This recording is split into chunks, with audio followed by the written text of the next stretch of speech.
Salut les petits potes, aujourd'hui on se retrouve pour 5 nouveaux threads d'horreur. Alors comme je l'ai dit sur la vidéo de mardi, je vous remercie encore une fois pour tout votre soutien. Et sachez que pour la rentrée, donc septembre, octobre, novembre, décembre, je prépare du lourd. Voilà, donc j'espère que tu seras là à ce moment-là, non pas qu'ici c'est pas du lourd, mais effectivement la fin d'année va être pas mal. Voilà, je le dis, je préchote. Allez, je vous prends pas plus de temps, prenez la boisson de votre choix, il commence à faire un petit peu beau, c'est cool, tant mieux. Et puis installez-vous confortablement. Qui n'a jamais rêvé d'être tout le temps au soleil? Tout le monde, pas vrai. Mais là où il y a la lumière, les ténèbres sont toujours quelque part, à guetter la moindre occasion. Donc on se dirige vers notre continent préféré, c'est-à-dire l'Amérique, et plus précisément en Californie. Toute cette histoire se passe il y a environ 7 ans. Kalia a grandi dans le nord de la Californie et depuis qu'elle est enfant, sa famille et elle vont toujours à Tahoe pendant les vacances. Elle a beaucoup de chance et de la gratitude envers ses grands-parents du côté de son père qui possède une cabane là-bas. C'est une cabane bungalow, tu verras. Cela peut sembler étrange mais c'est important pour l'histoire. Ses parents à ce moment-là viennent de divorcer et elle a 14 ans à cette époque. Sa mère et elle voyagent donc pour la première fois à Tahoe sans son père. Et pour une raison quelconque, les deux femmes ne veulent pas rester dans la cabane familiale car c'est trop lié à son père. Elles finissent alors par prendre un hôtel où il y a un casino. C'est les hôtels Harvey.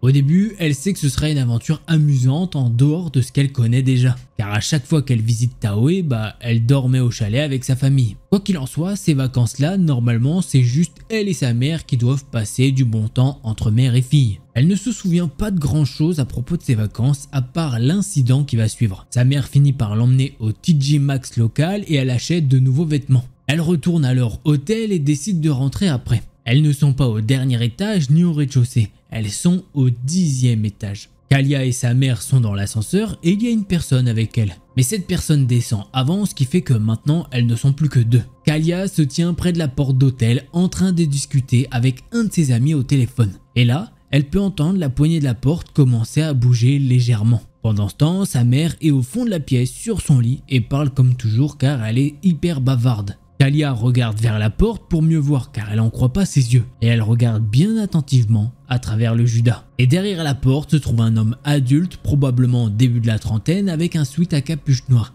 et il essaye de rentrer dans leur chambre d'hôtel. Elle sait que sa réaction est un petit peu bizarre mais elle essaye toujours de rationaliser tous les faits. Elle essaye de voir les choses sous leur meilleur angle et c'est exactement ce qu'elle va faire. Elle essaye de comprendre pourquoi il essaye d'ouvrir. Elle se dit que peut-être le mec s'est trompé de porte de chambre par accident. Mais au fond d'elle, elle sait que ce mec-là n'a pas de bonnes intentions. Ça se lit clairement dans son attitude. Il n'arrête pas de regarder par-dessus ses épaules, ce qui lui fait froid dans le dos. La façon dont il regarde lentement le bouton la fait flipper également. Du coup, il faut impérativement que Kalia dise à sa mère de se taire pour ne pas que l'homme l'entende. Ce qu'elle va faire directement. Au début, sa mère ne comprend pas pourquoi. Mais une fois qu'elle lui fait signe que quelque chose se passe devant la porte, c'est comme si elle avait vu un fantôme. Sa mère regarde également par le judas et le voit. Elle ne sait pas ce qui l'a poussé précisément à venir devant leur porte, mais c'est pas bon. Mais d'un coup, comme ça, sorti de nulle part, il s'arrête et il essaye même plus de rentrer. Sa mère et elle essayent alors de réfléchir sur ce qui vient d'arriver et Kalia essaye de faire face à ce qui vient de se passer. La conclusion de sa mère, c'est qu'il les a suivis soit depuis le parking de l'hôtel, soit il était à l'intérieur du casino. Et après ça, il les a suivis jusqu'à leur chambre. Mais quand elle y repense maintenant, ça n'a pas de sens, puisque comment il aurait pu savoir à quel étage elles étaient? Surtout s'il les avait suivis depuis le hall ou quoi. Puisque je vous le rappelle, tout à l'heure dans l'ascenseur il y avait une personne, mais c'était pas cette personne dans l'ascenseur. Et sur l'étage où elles étaient, quand elles sont sorties de l'ascenseur, elles n'ont vu personne. Elle espère se tromper en se disant que le mec devait les observer depuis un petit moment pour qu'il sache où elles étaient et quand elles rentraient. Alors effectivement, soit c'est ça, soit genre il les suit et tout et puis voilà, forcément là il voulait faire je sais pas quoi, ou soit c'est un mec qui voulait cambrioler si je puis dire, puisque quand il fait beau et tout, c'est un hôtel j'imagine un peu pour les gens qui visitent, enfin qui sont en vacances, et le mec se dit attends, dans les chambres d'hôtel t'as beaucoup de choses à récupérer, donc ça peut être rentable pour lui. Voilà, enfin bref. Allez, prochain thread d'horreur. Probablement début de la trentaine avec un sweat à capuche noire qui essaye de rentrer dans leur porte. N'importe quoi. Et il essaye de rentrer n'importe quoi. Qu'est-ce qu'il raconte?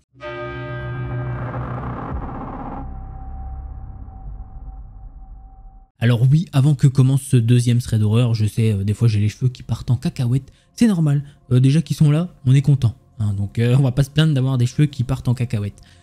Donc non, voilà, t'inquiète pas, j'ai vu à la fin du 1 que mes threads c'était n'importe quoi. Voilà, que mes threads, bah je dis n'importe quoi moi aussi.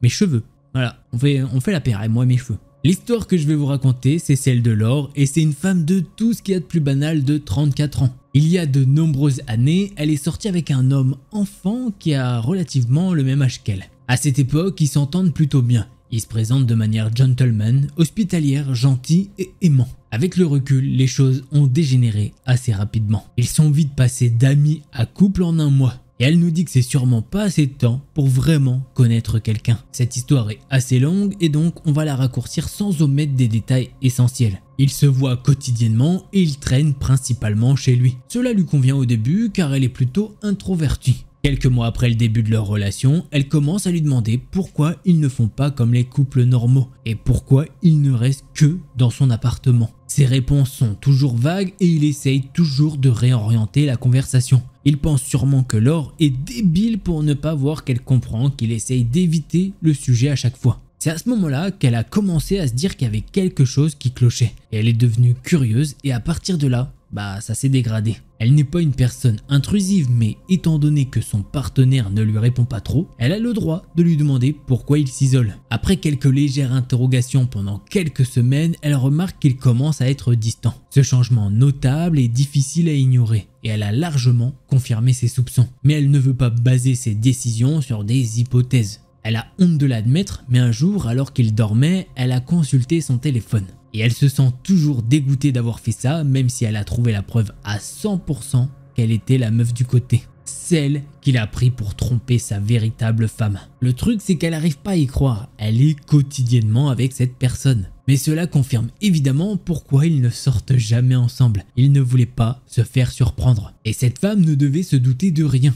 Il est environ 2 h du matin lorsqu'elle est en train de regarder son téléphone. Elle ne peut pas dormir à côté de lui pour le reste de la matinée. Alors elle se lève tranquillement et récupère ses affaires et rentre chez elle. Le lendemain, Laure suppose qu'il a réalisé ce qui s'était passé pendant la nuit. Cependant, il ne l'a jamais recontactée pour savoir pourquoi elle est partie. Les choses restent silencieuses toute la journée, puis elle reçoit un appel téléphonique plus tard dans la soirée. Elle le confronte et encore une fois, elle a honte de dire qu'elle a pris des photos, des preuves car elle sait qu'il va essayer de lui faire oublier. La fureur dans sa voix est palpable et elle commence à l'agresser verbalement. Puis lui reproche d'avoir consulté son téléphone sans son accord. Tout ça bien évidemment sans mentionner qu'il trompait sa femme avec elle puisque c'est complètement pathétique. Il a alors commencé à lui dire comme quoi elle allait appeler sa petite amie et qu'elle allait tout lui raconter. Tous ses méfaits et toutes ses infidélités, ses mensonges et sa tricherie. Ah oui, Laure elle l'aurait bien fait. Mais en regardant le téléphone, elle a découvert que cet homme avait une petite fille. Et elle ne voulait pas briser cette famille.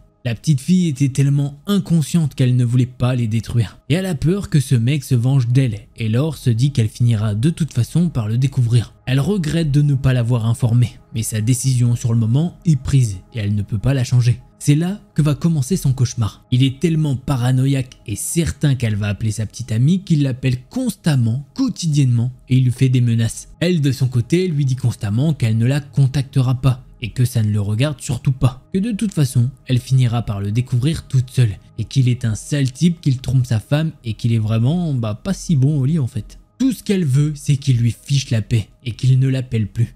C'est sa seule demande. Mais visiblement, c'est trop pour lui, il ne comprend pas ses paroles, et il continue tous les jours de la harceler. Quelques jours plus tard seulement, il explose. Sa paranoïa dépasse des niveaux qu'elle n'a jamais vus auparavant. Il lui envoie un message de menace avec le contexte étant qu'il a des photos compromettantes d'elle et qu'il les publiera car il croit qu'elle est en train de ruiner sa relation. Et peu importe ce qu'elle dit, peu importe ce qu'elle fait, il le fera. Donc Laure demande à sa mère de lui parler à un moment donné. Mais c'est inutile, il n'y a rien à faire. Elle lui a ensuite envoyé un message comme quoi s'il le faisait, elle allait appeler la police. 5 minutes plus tard, elle reçoit 11 messages, dont un avec des vidéos et des photos d'elle et des animations personnalisées d'elle-même. Et autant vous dire qu'en fait, elle a jamais vu ces images vidéo auparavant. Celles-ci ont été prises sans son consentement. C'était des photos et vidéos extrêmement intimes et compromettantes. À son insu, il avait installé des caméras dans la chambre. Là, il ne s'agissait pas que de menaces. Il s'agissait de captures d'écran d'images d'elle sur divers sites de partage. Heureusement pour Laure, cet homme manque cruellement d'intelligence. Il lui envoie les preuves mais elle ne peut rien faire pour arrêter ces diffusions. Elle va directement à la police et ils réussissent à les retirer. Il n'y a aucune promesse que ces photos ne refutent pas, puisque une fois la photo téléchargée, tout le monde peut la republier. Après ça, ils ont classé le dossier et aucune peine n'a été demandée pour lui. Cela n'a jamais changé sa vie, mais maintenant elle voit les relations d'une autre façon. Elle ne peut pas avoir de relation intime si elle ne loue pas de lien solide avec la personne. Elle est devenue apathique et elle a du mal à faire confiance à tout le monde, même à sa famille et bien plus encore. Après ça, elle a quand même réussi à avoir une ordonnance de protection immédiate. Après qu'il ait reçu les papiers d'éloignement, il a fini par rappeler et s'est finalement excusé et a supplié d'abandonner ses accusations. Il était si pathétique qu'il a demandé à sa mère de l'appeler et a essayé de la persuader. Laure a immédiatement appelé la police et ils ont également immédiatement réagi. Cela a fini par être porté devant le tribunal. Elle a gagné, c'est pas le résultat qu'elle souhaitait forcément, mais son nom a quand même été inscrit sur le registre des délinquants. Et voilà, c'est comme ça que se termine ce thread. Voilà, bah c'est malheureux, hein, la personne, enfin Laure là, elle fait confiance à un mec, voilà, ils s'entendaient bien, et le mec l'a trahi. Mais enfin, il trahit tout le monde en fait, je viens de capter, je viens de me reprendre dans mes paroles, parce que voilà. Mais ouais, il a trahi tout le monde, c'est super. Franchement, le mec de confiance, quoi. Tu sens que... Ah ouais. Bref, je sais que normalement, j'essaye de pas trop donner de jugement dans mes vidéos, mais quand même, là, dur de pas résister, quoi. Vraiment... Bon, allez, prochain thread d'horreur, hein.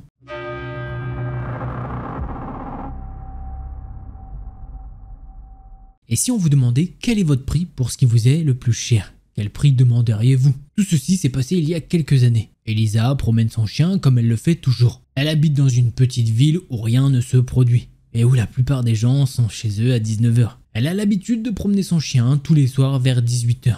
Donc il n'y a plus beaucoup de monde dehors. Elle marche comme ça tous les jours. Elle marche sur la route principale et de l'autre côté du chemin, il y a un magasin. Son chien décide de faire caca par terre juste devant le magasin. Embarrassée, elle ramasse le caca et voit une voiture argentée s'arrête et donc elle s'arrête devant le magasin. Au début, elle pense que c'est quelqu'un qui s'arrête pour entrer dans le magasin. Elle finit de ramasser le caca et se redresse. Elle est sur le point de continuer sa route quand l'homme dans la voiture baisse sa vitre et lui dit bonjour. Elle entend qu'il ne parle pas très bien anglais et pense sûrement qu'il est en vacances et qu'il a besoin d'une indication ou quoi. Sur le siège passager se trouve un autre homme qui tient un bloc-notes et un stylo. Et à l'arrière se trouve une cage pour un chien. Elisa lui répond bonjour et lui demande où se trouve un certain hôtel. Elle lui dit où il se trouve et il la remercie. Et quand elle est de nouveau sur le point de partir, il lui dit combien pour le chien? Elle s'arrête net et le regard confus et lui répète combien pour le chien. Elle lui répond que sa chienne n'est pas à vendre et remarque que l'homme assis sur le siège passager écrit des choses dans son carnet. L'homme rigole alors et dit qu'il aime les chiens et il demande combien pour vous alors? Forcément, Elisa ça la fait encore plus flipper. Elle lui dit qu'elle n'est pas à vendre et essaye de rigoler maladroitement. Et encore une fois, l'homme assis sur le siège passager écrit quelque chose dans son bloc-notes. L'homme au volant se met à rire en retour et Elisa lui dit qu'elle doit y aller. Et elle commence à marcher vite pour rentrer chez elle. Quand elle tourne au coin de la rue, elle regarde en arrière et elle voit que la voiture la suit. Elle ne veut donc pas rentrer directement chez elle, car elle ne veut pas lui donner son adresse. Elle descend alors une ruelle où une voiture ne peut pas venir et elle perd la voiture de vue. Environ 1 an plus tard, elle est avec un garçon qui vient d'une ville non loin de la sienne et quelques autres personnes ainsi qu'un professeur. À un moment, tout le monde raconte des anecdotes un petit peu bizarres ou effrayantes et c'est là qu'elle raconte son histoire. Et un garçon lui a dit qu'il avait vécu la même chose. Une voiture argentée s'est arrêtée à côté de lui a posé des questions étranges sur son chien, puis lui a demandé s'il avait des sœurs à vendre ou quoi. Donc à ce moment-là, ils savent qu'ils ont rencontré le même homme. De plus, il avait une cage pour chien derrière lui, ainsi qu'un mec sur le côté passager qui notait des choses dans un bloc-notes. Ça fait beaucoup de coïncidences. Ce qui lui donne envie de publier cette histoire ici, c'est que cette année, l'ami de sa mère lui a dit que son ami qui promenait son chien a rencontré des types bizarres dans une voiture argentée et qu'ils lui ont demandé si son chien était à vendre et il s'est fait suivre jusqu'à chez son frère. Son frère est alors sorti de la maison et la voiture a pris la fuite. Alors là, je pense pas trop me tromper en disant que ces gens ils font du trafic de chiens et pas que de ça, d'êtres humains, clairement. D'un réseau de... tu connais. Enfin, je peux pas dire les mots sur YouTube, je suis désolé, mais on connaît, on se comprend, toi et moi là. Donc un réseau qui veut mettre des femmes sur... voilà, qui veut faire des actes chelous. Voilà, donc effectivement, voilà, Heureusement, ils l'ont pas trop engrainé, donc tant mieux. Mais quoique, ils ont voulu la suivre et tout, donc ouais, bon bref. Allez, prochain thread d'horreur. Embarrassée, elle ramasse le caca et voit une... Mais pourquoi tu rigoles sur du caca, mec? T'as 5 ans ou c'est comment? Bref. Elle finit de ramasser le caca, mais arrête! C'est pas marrant!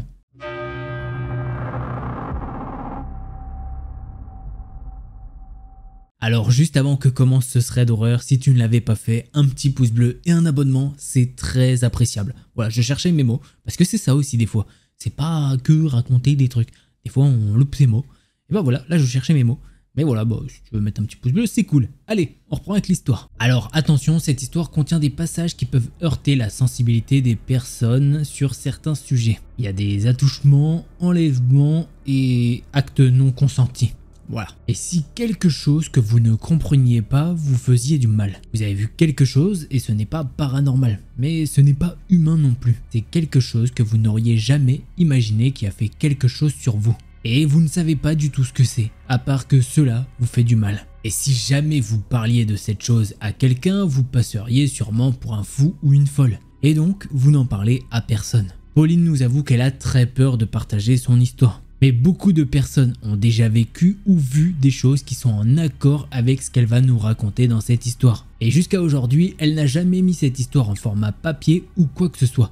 Donc c'est vachement dur pour elle. Et très peu de personnes avec qui elle est amie connaissent véritablement cette histoire. Mais ces rares personnes lui ont proposé de la partager car ils pensent que c'est ce genre d'histoire qui suscite notre intérêt. Pauline a 31 ans mais tout ce qui s'est passé dans son histoire s'est passé quand elle avait 17 ans. Mais en vrai, elle s'en souvient comme si toute cette histoire s'était passée hier. Elle se souvient de chaque détail. C'est pratiquement comme si ça venait de se passer il y a quelques minutes. Allez, revenons au moment des faits. Sa famille se compose de 7 personnes en la comptant. Ils vivent tous dans une seule et grande caravane sur un grand terrain qui appartient aux parents de sa belle-mère. Juste à côté de leur caravane se trouve un champ de maïs. C'est pas un de ces immenses champs que l'on voit dans les films ou au bord des routes rurales. Juste un simple champ de taille décent qu'ils récoltent de temps en temps et entretiennent pendant leurs vacances d'été. Lorsque vous entrez dans leur caravane, vous rentrez directement dans le salon et immédiatement à votre droite se trouve la chambre de ses parents. Le salon s'ouvre sur la cuisine et au bout du couloir, la première pièce à gauche est la chambre des garçons.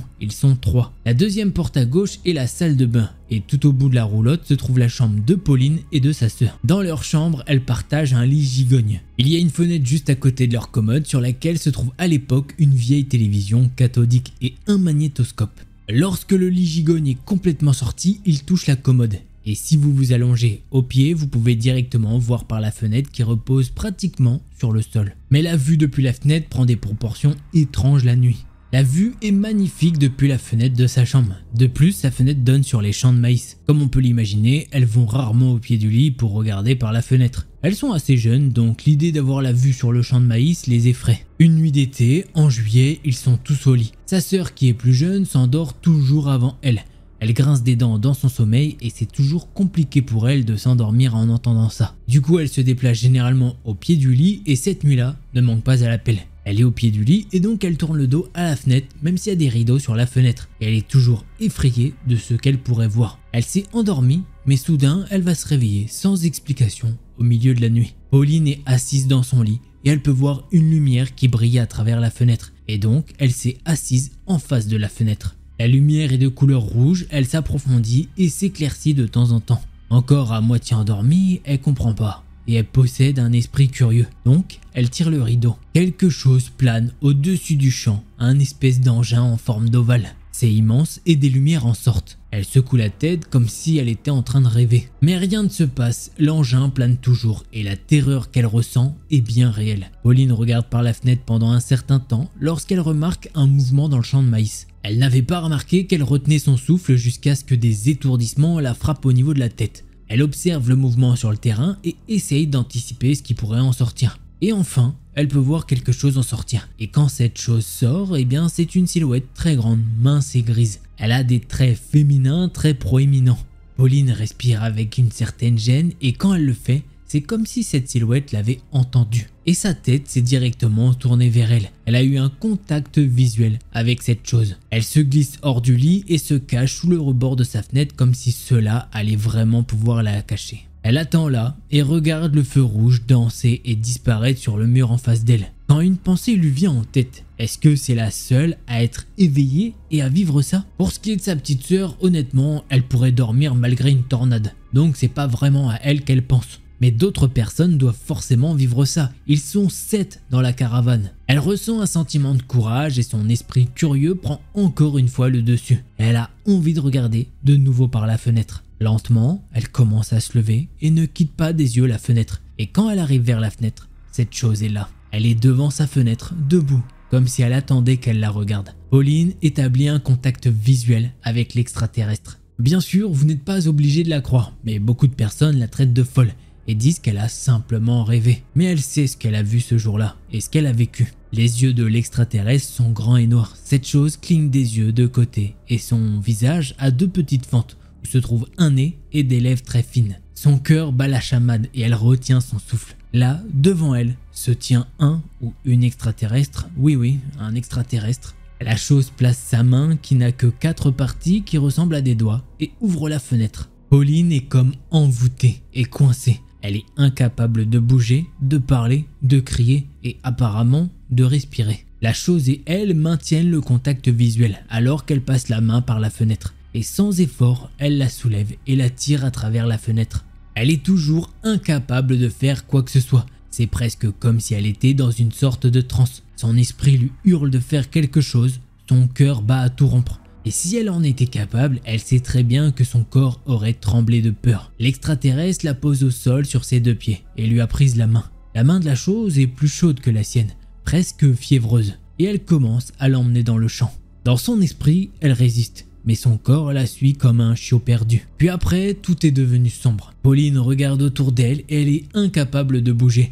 Mais elle se rend soudain compte qu'elle est attachée à une table. Autour d'elle se trouvent plusieurs extraterrestres semblables au premier. Ils la regardent comme si c'était eux qui voyaient quelque chose d'inconnu et de nouveau. Mais en y repensant, elle se dit que pour eux, c'était elle l'extraterrestre. Cela lui a pris pas mal de temps pour réaliser qu'elle est maintenant déshabillée et très exposée. Elle commence à pleurer et à les supplier de la ramener à la maison. Elle leur dit de ne surtout pas lui faire du mal. Ces choses n'arrêtent pas de la regarder et de se déplacer autour d'elle pour accomplir des tâches dont elle ignore l'existence. À nouveau, une douleur aiguë l'irradie dans sa zone de reproduction. Elle crie de douleur, elle les supplie d'arrêter, puis tout redevient sombre. Quand elle reprend conscience, elle est blottie dans sa couverture et elle la tire directement dans son lit. Elle regarde autour de sa chambre et commence à pleurer. Pauline est tellement soulagée d'être chez elle.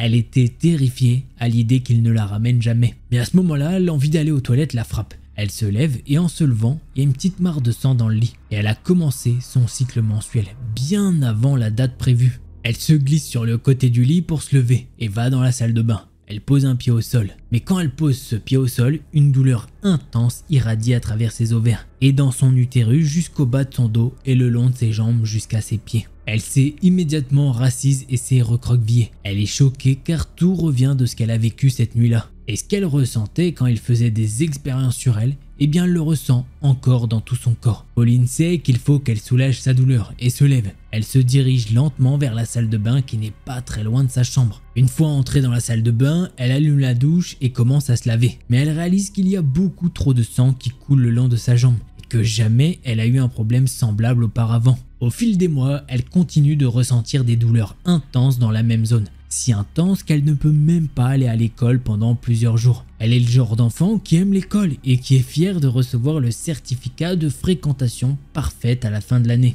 Ainsi, manquer l'école est un très gros problème et inhabituel pour elle. Ses parents, voyant qu'il y a manifestement quelque chose qui ne va pas chez elle, décident de prendre un rendez-vous chez le gynécologue. Quelques jours plus tard, elle se trouve chez le gynécologue. Elle lui pose des questions et fait quelques tests et lui a dit de revenir dans 2 semaines. C'est ce qu'ils ont fait. 2 semaines après, le médecin leur annonce qu'elle a développé une endométriose et que, compte tenu des cicatrices déjà apparentes et des cicatrices qui continueraient à se développer au fil des années, elle aurait probablement très peu de chances d'avoir des enfants. À partir de ce moment-là, elle a eu des expériences mensuelles horribles. Elle a eu de terribles problèmes de conception, mais elle a quand même réussi à avoir son bébé miracle. Sa fille a maintenant 5 ans, mais pendant 57 heures de travail avec elle, elle a dû subir une césarienne d'urgence et son cœur a arrêté de battre pendant 3 minutes et 27 secondes. Après sa fille, eh bien elle est tombée de nouveau enceinte. sans le vouloir et certainement contre l'avis des médecins. C'était un petit garçon qu'elle a tenu 25 semaines avant de faire une fausse couche dans la salle de bain de son appartement et de faire une hémorragie par la suite qui a failli lui faire perdre la vie. Les problèmes qu'elle a eus et qu'elle a toujours la conduisent au point où elle en est aujourd'hui. Elle a pris la décision de suivre une hystérectomie complète. Honnêtement, elle n'a pas trouvé le courage car elle a 31 ans maintenant et son médecin lui a déjà dit que le plus gros inconvénient de cette procédure serait l'apparition précoce d'une ménopause. Elle se sent trop jeune pour ça. Elle sait qu'elle nous a partagé beaucoup de choses personnelles ici, mais elle croit fermement que quand elle a été emmenée par les extraterrestres et qu'ils ont fait des expériences sur elle, eh bien ils lui ont causé tous ces problèmes. Depuis maintenant 14 ans, elle continue de croire que tout ceci est de leur faute. Elle n'attend pas à ce que quiconque croie en ce qu'elle dit car c'est beaucoup à digérer, mais elle sait ce qu'elle a vu et ce qu'elle a vécu. Et ben voilà, une très grosse raid celui-là pour le coup, voilà. En plus bon, le sujet est pas facile, je vous l'ai pris parce que le sujet est bien à aborder, moi je pense. Après qu'on n'y croit pas, chacun son expérience. Tu me le dis toi aussi dans les commentaires, enfin, me le dis même pas forcément parce qu'il y en a après ça va, bref. Si tu as envie de partager que toi t'y crois ou pas, maintenant je force personne à le faire parce que après vous pouvez recevoir des commentaires, ah mais toi t'y crois, t'es complètement fou, enfin bref, voilà, chacun fait ce qu'il veut, peace and love, il y a d'autres problèmes dans la vie, je veux dire, bon bref, donc c'est pour ça j'émettrai pas de jugement, mais en tout cas, fallait que je partage l'histoire, je pense qu'elle est bien. Allez, prochain thread d'horreur.